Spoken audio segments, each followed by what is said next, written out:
படுத்துட்டேன் வெள்ளனே படுத்துட்டேன் வேலையெல்லாம் படுக்கல. கதையை கேளுங்க. இத்தனை நாளா சைவமா இருந்து நாக்கு செத்து கிடக்குது இல்ல. கம்மியோராய் போற கம்மியோராய் சாப்பிட்டுட்டு ஒரு குவார்டர் போட்டு படுத்துட்டாங்க. அது குவார்டர் ஏன் ஆப்லாம் போட்டா ஏன் குவார்டர் தான் ஏன் குவார்டர் தான் போடணுமா? ஆப்லாம் போட்டா ஒத்துக்க மாட்டீங்களா? அதான் குவார்டரா சொன்னாரு. ஆள் போடுங்க, ஃபுல் போடுங்க.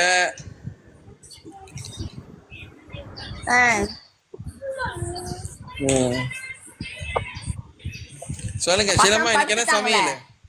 சரி, அது ஹாஃப் குவார்டர் போட்டு படுத்துட்டாங்க. லைஃப் வந்திருந்தா என்ன ஆயிருக்கும் தெரியுமா? அவ்வளவுதான். சூரி சொங்கம்மா தான். என்னது? சூரி சுங்கம்மா. அது யாரு? உங்களுக்கு பக்கத்து வீடா? நீங்க தான். உங்களுக்கு பாருங்க, எங்க அப்பா எவ்வளவு பேர் வச்சிருக்காருட்டு. எங்க அப்பா எவ்வளவு